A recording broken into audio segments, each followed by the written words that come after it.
Hello student, welcome to BSL study point. तो student, आज की इस वीडियो में आपको बताने वाला हूं कि संयोजन और वियोजन अभिक्रिया क्या होती है। तो स्टूडेंट वीडियो में अंत तक बने रहिएगा। यह वीडियो आपके लिए बहुत ही हेल्पफुल होने वाली है, क्योंकि स्टूडेंट यह जो संयोजन और वियोजन अभिक्रिया, इससे आपके बोर्ड एग्जाम में क्वेश्चन देखने को मिलता है। तो स्टूडेंट, वीडियो को आप जितना ही अच्छी तरह से आप लोग देखेंगे स्टूडेंट, उतने ही अच्छी तरह से आप सभी को यह समझ में भी आएगा। तो स्टूडेंट, चलिए हम लोग वीडियो को स्टार्ट करते हैं। तो सबसे पहले स्टूडेंट, आज की इस वीडियो में हम लोग देखने वाले हैं संयोजन अभिक्रिया, यानी कि सबसे पहले हम लोग बात करेंगे संयोजन अभिक्रिया क्या होती है। तो सबसे पहले मैं आपको जो यहाँ पे परिभाषा लिखा गया है उसको मैं बताऊंगा। उसके बाद मैं आपको ऐसे ढंग से बताऊंगा स्टूडेंट कि आपको तुरंत ही समझ लीजिए कि 90% आपको वीडियो देख के ही याद हो जाने वाला है। तो स्टूडेंट, वीडियो में अंत तक बने रहिएगा, और वीडियो अच्छी लगेगी तो वीडियो को लाइक कर दीजिएगा, और चैनल पर नए हैं तो चैनल को सब्सक्राइब कर दीजिएगा। अब चलिए वीडियो को हम लोग करते हैं स्टार्ट। तो सबसे पहले हम लोग देखते हैं स्टूडेंट संयोजन अभिक्रिया, यानी कि वह रासायनिक अभिक्रिया जिसमें दो या दो से अधिक पदार्थ आपस में क्रिया करके एकल पदार्थ का निर्माण करते हैं। अब बात को ध्यान से समझिएगा स्टूडेंट, क्योंकि परिभाषा रट के याद करना कोई महान बात नहीं है। इसको जो लोग समझ सके वो सबसे अच्छे स्टूडेंट हैं। तो ध्यान समझिएगा, यानी कि किसी दो चीज़ को हम लोग आपस में मिलाएं तो कोई जो तीसरा जो सामान बनकर तैयार हुआ है, यानी कि जो तीसरा पदार्थ बनकर तैयार हुआ है, वो कोई नया पदार्थ होना चाहिए। तो चलिए अब समझिए कैसे। जैसे आप लोग स्टूडेंट देखते हैं कि घर में हम लोग क्या करते हैं, गर्मी का सीजन इस टाइम चल रहा है, तो गर्मी के सीजन में आदमी क्या करते हैं, पानी, नींबू और नमक तीनों का घोल बनाया जाता है। स्टूडेंट ध्यान समझिएगा, हम लोग क्या करते हैं, पानी प्लस चीनी और प्लस नमक, तीनों को जब लोग हम आपस में मिलाते हैं स्टूडेंट, तो हम लोग का एक घोल बनकर तैयार होता है। उस घोल को हम लोग बोलते हैं कि ये शरबत बनकर तैयार हो गया है। क्या बनकर तैयार हो गया स्टूडेंट, शरबत। अब इसको तो ऐसा नहीं कहते हैं कि ये पानी है या फिर ये चीनी है या फिर ये नमक है, इसको हम लोग कोई एक अलग ही नाम देते हैं जिसको हम लोग बोलते हैं शरबत। तो उसी प्रकार से ये संयोजन अभिक्रिया स्टूडेंट, संयोजन अभिक्रिया मतलब इसमें किसी का योग हो जाना, यानी कोई आकर इससे जुड़ जाता है, यानी कि दो पदार्थ आपस में जुड़ जाते हैं। वही इसके परिभाषा में भी है स्टूडेंट कि वह रासायनिक अभिक्रिया जिसमें दो या दो से अधिक पदार्थ आपस में मिलकर, यानी कि क्रिया कर कर कोई नया पदार्थ बना लेते हैं। और ये जो नया पदार्थ बनता है उसका अलग ही गुणधर्म होगा। जैसे यहाँ पे देखिए, हम लोगों ने पानी, चीनी और नमक तीनों को जब आपस में मिलाया था तो शरबत बनकर तैयार हुआ था। अब ये जो शरबत है स्टूडेंट, तीनों से अलग है। उसको शरबत को हम लोग केवल पानी तो नहीं बोल सकते, या फिर केवल चीनी तो नहीं बोल सकते, या फिर केवल नमक तो नहीं बोल सकते। वो तीनों के मिक्स है, यानी कि तीनों के मिश्रण से बनकर तैयार हुआ है शरबत, यानी कि उसमें तीनों का सहयोग है। उसी प्रकार स्टूडेंट, संयोजन अभिक्रिया में भी यही होता है कि दो या दो से अधिक पदार्थ जब आपस में क्रिया करते हैं तो वे एक नए पदार्थ का निर्माण करते हैं, और उस जो नए पदार्थ का जो निर्माण होता है उसी को संयोजन अभिक्रिया कहते हैं। स्टूडेंट, आई होप आपको बहुत अच्छे तरह से समझ में आया होगा। जैसे मान लीजिए यहाँ पे स्टूडेंट देखिए, यहाँ पे ए है, बी है, यानी कि स्टूडेंट यहाँ पे ए कोई पदार्थ है और बी कोई पदार्थ है।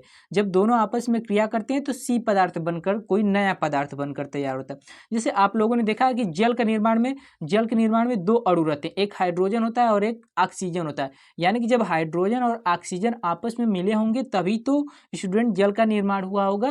तो ये जो हाइड्रोजन और ऑक्सीजन जो आपस में मिले, उनका जो योग हुआ स्टूडेंट, उसी को संयोजन अभिक्रिया कहा जाता है। अब तो स्टूडेंट आई होप आपको 100% याद अभी हो गया संयोजन अभिक्रिया। चलिए एग्जाम्पल देखते हैं। सबसे पहले हम लोग देखेंगे जल का निर्माण। जल के निर्माण में स्टूडेंट हमको किस चीज की जरूरत पड़ती है, तो हाइड्रोजन और ऑक्सीजन, यही दोनों होते हैं। तो जब दोनों आपस में क्रिया करते हैं स्टूडेंट, तो क्या बनकर तैयार होता है, H2O, यानी कि जल का निर्माण होता है। यानी तो देखिए यहाँ पे स्टूडेंट, यहाँ पे दो पदार्थ आपस में मिले, एक हाइड्रोजन और एक ऑक्सीजन। जब दोनों आपस में मिले तो स्टूडेंट किस चीज का निर्माण हुआ, जल का। तो आई होप स्टूडेंट आपको समझ में जरूर आ गया संयोजन अभिक्रिया। तो स्टूडेंट थोड़ा सा हम लोग बड़ा देखते हैं। जैसे देखिए स्टूडेंट, यहाँ पे अमोनियम क्लोराइड का निर्माण, यानी कि अमोनियम क्लोराइड का निर्माण कैसे होता है स्टूडेंट, थोड़ा सा इसके बारे में हम लोग जानते हैं। तो चलिए स्टूडेंट, हम लोग देखते हैं कि अमोनियम क्लोराइड का निर्माण कैसे होता है। तो अमोनियम क्लोराइड के निर्माण के लिए सबसे पहले स्टूडेंट आपको यहाँ पे अमोनिया और हाइड्रोक्लोरिक अम्ल की जरूरत पड़ने वाली है। तो चलिए हम लोग लिखते हैं। तो यहाँ पे स्टूडेंट अमोनियम क्लोराइड के निर्माण के लिए हम लोग NH 3, यानी कि इसको हम लोग बोलते हैं स्टूडेंट अमोनियम। उसके साथ इसके साथ जरूरत पड़ेगी स्टूडेंट HCl की, जिसे बोला जाता है हाइड्रोक्लोरिक अम्ल। जब इन दोनों को आपस में मिलाया जाता है स्टूडेंट, यानी जब ये दोनों आपस में क्रिया करते हैं तो NH4 और Cl, जिसको अमोनियम क्लोराइड बोला जाता है, इसका निर्माण करते हैं। उसके बाद देखिए यहाँ पे स्टूडेंट अमोनियम और हाइड्रोक्लोरिक अम्ल दोनों को आपस में मिलाया गया, यानी कि यहाँ पे दो पदार्थ हैं। जब दो पदार्थ को आपस में मिलाया गया तो यहाँ पे एक दूसरा ही पदार्थ बनकर तैयार हुआ है। अब इस पदार्थ को हम लोग तो ये नहीं बोलेंगे कि ये अमोनिया ही है या ये फिर अमोनियम है, या फिर इसे ये तो नहीं बोल सकते कि ये सिर्फ हाइड्रोक्लोरिक अम्ल ही है, ऐसा तो नहीं है स्टूडेंट। यहाँ पे अमोनियम क्लोराइड, यानी कि जब दोनों मिले हैं आपस में तो किसी नए तीसरे अच्छे का निर्माण किए हैं, जिसे हम लोग बोल सकते हैं कि अमोनियम क्लोराइड। ठीक है स्टूडेंट, आई होप, मैं आशा करता हूँ कि आपको बहुत अच्छे तरह से समझ में आ गया होगा। अब चलिए हम लोग आगे देखते हैं वियोजन अभिक्रिया के बारे में स्टूडेंट। तो देखिए स्टूडेंट, यहाँ पे ये वियोजन अभिक्रिया है, इसको हम लोग ध्यान से समझते हैं। यानी कि वियोजन अभिक्रिया क्या होती है, तो स्टूडेंट मैं ऊपर से ये बता दूं कि वियोजन मतलब इसमें क्या होता है कि इसमें हम लोग एक पदार्थ को तोड़कर दो पदार्थ में बदल देते हैं। यानी कोई एक पदार्थ है उसको हम लोगों ने तोड़ के दो चीज में बदल दिया। जैसे एक पत्थर, उसको हम लोगों ने तोड़ा, पत्थर को जब पत्थर को हम लोग तोड़ते हैं तो दो भाग में टूट गया, यानी कि एक ही पत्थर था, जैसे हम लोगों ने उसे तोड़ा तो पत्थर दो भागों में बढ़ गया। उसी प्रकार से होता है स्टूडेंट वियोजन अभिक्रिया। तो थोड़ा ध्यान समझिएगा स्टूडेंट कि वह रासायनिक अभिक्रिया जिसमें अभिकारक टूटकर दो या दो से अधिक उत्पाद में बदल जाते हैं उसे वियोजन अभिक्रिया कहते हैं। अब ध्यान समझिएगा स्टूडेंट, यहाँ पे जैसे दे दिया गया है कि अभिकारक और उत्पाद में बदल जाते हैं। अभिकारक क्या होता है और उत्पाद क्या होता है, मैं आपको बता देता हूँ स्टूडेंट, ताकि आपको थोड़ा सा भी वियोजन अभिक्रिया समझने में कोई भी दिक्कत नहीं होनी चाहिए। थोड़ा सा उससे पहले मैं आपको बता दूं, जैसे देखिए यहाँ पे एक स्टूडेंट, एक कोई क्या है, पदार्थ है। अब ये अभिकारक है एक प्रकार का स्टूडेंट। अब ये क्या हुआ, जैसे ही अभिकारक के साथ हम लोगों ने वियोजन अभिक्रिया किया तो यह दो पदार्थों में टूट गया स्टूडेंट। दो से अधिक पदार्थ में भी टूट सकता है, लेकिन यहाँ पे दो पदार्थ में टूटा, बी और सी। और यही जो उत्पाद बदलता है स्टूडेंट, इसी को वियोजन अभिक्रिया कहते हैं। मैं आशा करता हूँ स्टूडेंट आपको जरूर इतना समझ में आया होगा। तो उससे पहले मैंने स्टूडेंट आपको बोला था कि मैं जरूर आपको बताऊंगा कि अभिकारक क्या होता है और उत्पाद क्या होता है। तो ध्यान समझिएगा, अभिकारक क्या होता है। अभिकारक वे पदार्थ होते हैं स्टूडेंट जो कि किसी रासायनिक अभिक्रिया में भाग लेते हैं। जैसे ऊपर थोड़ा सा आ जाइए स्टूडेंट, मैं आपको बताता हूँ। जैसे यहाँ पे देखिए हम लोगों ने जल का निर्माण किया था, तो जल के निर्माण में हाइड्रोजन और ऑक्सीजन दोनों जो पदार्थ थे, दोनों पदार्थ ने पार्टिसिपेट किया था। तो स्टूडेंट यहाँ पे जो हाइड्रोजन और ऑक्सीजन, इसको हम लोग बोलेंगे अभिकारक हैं। ये क्या है स्टूडेंट, अभिकारक है, क्योंकि ये क्या कर रहे हैं, रासायनिक अभिक्रिया में भाग ले रहे हैं। और उत्पाद क्या होता है स्टूडेंट, तो यहाँ पे देखिए जैसे हाइड्रोजन और ऑक्सीजन ने आपस में क्रिया किया तो जल का निर्माण किया। अब ये जो जल बना स्टूडेंट, ये इसी को हम लोग उत्पाद बोलते हैं। जो यानी कि जो अब दो पदार्थ आपस में क्रिया करते हैं तो जो तीसरा नया पदार्थ बनता है उसको हम लोग उत्पाद बोलते हैं। अब जो दो पदार्थ आपस में क्रिया करते हैं उससे हम लोग अभिकारक बोलते हैं। तो आई होप स्टूडेंट आपको अभिकारक समझ में और उत्पाद समझ में आ गया होगा। अब चलिए हम लोग आगे बढ़ते हैं। वियोजन अभिक्रिया आपने देख लिया। ये जो स्टूडेंट वियोजन अभिक्रिया होती है ये तीन प्रकार से होती है, उष्मीय अभिक्रिया, प्रकाशीय अभिक्रिया और स्टूडेंट एक होती है विद्युत अभिक्रिया। तो ध्यान समझते हैं, कुछ खास नहीं स्टूडेंट, बस आप लोग को थोड़ा सा समझने की जरूरत है। अब जैसे उष्मीय अभिक्रिया, तो इसके नाम से ही पता चल जा रहा है कि जब भी कोई भी अभिक्रिया होगी तो उसमें हम लोग ताप द्वारा करेंगे या फिर उष्मा उसे देंगे। सिंपल सी बात है, बस आपको थोड़ा सा सोचने की जरूरत है स्टूडेंट, और कुछ नहीं है। तो देखिए उष्मीय अभिक्रिया क्या होती है, ऐसी अभिक्रिया जिसमें अभिकारक का वियोजन उष्मा द्वारा होता है, यानी कि ताप द्वारा जिसका वियोजन होता है। तो ऐसी कौन सी अभिक्रिया है जिसका वियोजन उष्मा द्वारा होता है। तो चलिए मैं आपको यहाँ पे एग्जाम्पल लेके बताता हूँ। जैसे देखिए स्टूडेंट, मैं यहाँ पे एक एग्जाम्पल ले रहा हूँ जो कि आपको अच्छी तरह से समझ में आ जाएगा। जैसे मैंने यहाँ पे स्टूडेंट CaCO3, इसको बोला जाता है स्टूडेंट कैल्शियम कार्बोनेट। क्या बोला जाता है स्टूडेंट, कैल्शियम कार्बोनेट। इसको जब तोड़ा जाता है, वो भी कैसे तोड़ेंगे हम लोग स्टूडेंट, उष्मीय अभिक्रिया, यानी कि उष्मा देकर इसे तोड़ेंगे। यानी कि इसको हम लोग उष्मा दे रहे हैं, क्या दे रहे हैं, उष्मा दे रहे हैं। तो देखिए स्टूडेंट, यह जो कैल्शियम कार्बोनेट है इसको जब हम लोग उष्मा देते हैं तो यह CaO जिसको स्टूडेंट कैल्शियम ऑक्साइड बोला जाता है, और साथ में ही स्टूडेंट कार्बन डाइऑक्साइड गैस निकलती है। क्या निकलती है स्टूडेंट? कार्बन डाइऑक्साइड निकलती है। आप चाहते हो तो मैं इसका नाम भी लिख दे रहा हूँ। इसे स्टूडेंट बोला जाता है कैल्शियम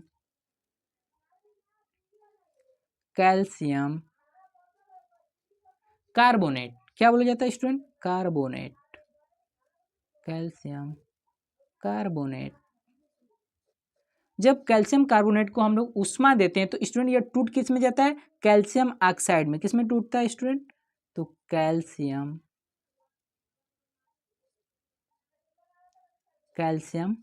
ऑक्साइड में टूटता है। किस में टूटता है? कैल्शियम ऑक्साइड में।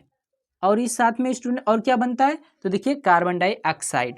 तो दो उत्पाद यहाँ पे देखिए अभिकारक एक है, लेकिन टूटा कितने भागों में? दो भागों में। यही है वियोजन अभिक्रिया। तो हम लोगों ने पहले देखा ऊष्मीय अभिक्रिया द्वारा, अभी हम लोग को दो और अभिक्रिया देखना है, जो कि है एक प्रकाशीय और एक है विद्युत। बहुत ही सिंपल स्टूडेंट, बस वीडियो में अंत तक बने रहिए।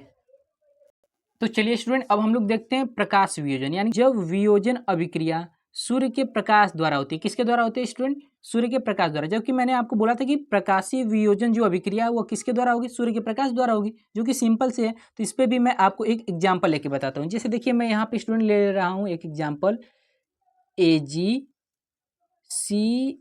जिसको बोला जाता है स्टूडेंट सिल्वर क्लोराइड। क्या बोला जाता है स्टूडेंट? Silver chloride. इसको हम लोग क्या करेंगे? सूर्य के प्रकाश की उपस्थिति में। किसकी उपस्थिति में स्टूडेंट? तो सूर्य की उपस्थिति में, सूर्य के प्रकाश की उपस्थिति में, सूर्य के प्रकाश की उपस्थिति में, सूर्य के प्रकाश की उपस्थिति में इसको हम लोग जब अभिक्रिया को कराते हैं स्टूडेंट, तो यह Ag, जिसको हम लोग सिल्वर प्लस Cl2, जिसे क्लोराइड बोला जाता है, दो भागों में टूटता है स्टूडेंट। देखिए यहाँ पे अभिकारक एक है, लेकिन टूट कितना रहा है? दो भागों में टूट रहा है, एक सिल्वर एक क्लोराइड। इसको हम लोग थोड़ा सा संतुष्ट करते हैं, क्योंकि जिसे बोला जाता है रासायनिक जो समीकरण होता है उसको संतुलित करना। तो देखिए स्टूडेंट, थोड़ा सा इसको मैं संतुलित कर दे रहा हूँ। मैं आपको बताऊंगा भी कि रासायनिक अभिक्रिया कैसे संतुलित होती है, लेकिन इस वीडियो में नहीं स्टूडेंट, अगले वीडियो में। तो चलिए देख लीजिए स्टूडेंट, मैंने प्रकाशीय वियोजन था उसके लिए क्या किया कि मैंने सिल्वर क्लोराइड जो था उसको सूर्य के प्रकाश की उपस्थिति में अभिक्रिया कराया, तो सिल्वर और क्लोराइड दो भागों में टूट गया स्टूडेंट। चलिए आगे हम लोग देखते हैं विद्युत वियोजन, यानी कि विद्युत वियोजन अभिक्रिया क्या होती है। तो ऐसी अभिक्रिया जिसमें विद्युत धारा प्रवाहित करने पर वियोजन होता है, यानी कि जिसमें हम लोग विद्युत धारा का प्रवाह करें और वह क्या हो जाए? अभिक्रिया वियोजित हो जाए, यानी कि वियोजन उसका हो जाए, तो भाई वही विद्युत वियोजन है। इसके लिए भी एक मैं आपको एग्जाम्पल दिखाता हूँ, और वो क्या है? एकदम सिंपल सा एग्जाम्पल आपको देता हूँ स्टूडेंट, एकदम सिंपल सा, जिसे बोलते हैं वही एग्जाम्पल मैं आपको दूंगा। जैसे आप लोग सभी लोग जल के बारे में जानते हैं, तो H2O ये जल है। इसको मैं क्या करता हूँ? इसमें मैं विद्युत धारा प्रवाहित करता हूँ। क्या कराता हूँ? धारा प्रवाहित कराता हूँ स्टूडेंट, ध्यान समझिएगा, धारा प्रवाहित कराता हूँ। जब इसमें स्टूडेंट जल में जब विद्युत धारा जो प्रवाहित जब कराई जाएगी ना, तो ये दो भागों में टूटेगा, एक हाइड्रोजन और एक ऑक्सीजन, दो भागों में टूट गया स्टूडेंट। और यही है विद्युत वियोजन अभिक्रिया। जब हम लोगों ने जल में विद्युत धारा प्रवाहित की, तो स्टूडेंट हाइड्रोजन और ऑक्सीजन दो भागों में क्या हो गया? टूट गया, दो भागों में टूट गया, तो वियोजित हो गया। तो इसी को हम लोग बोलेंगे विद्युत वियोजन अभिक्रिया। तो स्टूडेंट आई होप, मैं आशा करता हूं कि आपको संयोजन और वियोजन अभिक्रिया बहुत ही अच्छे तरह से समझ में आई होगी। अगर स्टूडेंट वीडियो अच्छी लगी हो तो वीडियो को लाइक कर दीजिएगा, और चैनल पर नए हैं तो चैनल को सब्सक्राइब भी कर लीजिएगा। मिलते हैं नेक्स्ट वीडियो में, तब तक के लिए जय हिंद।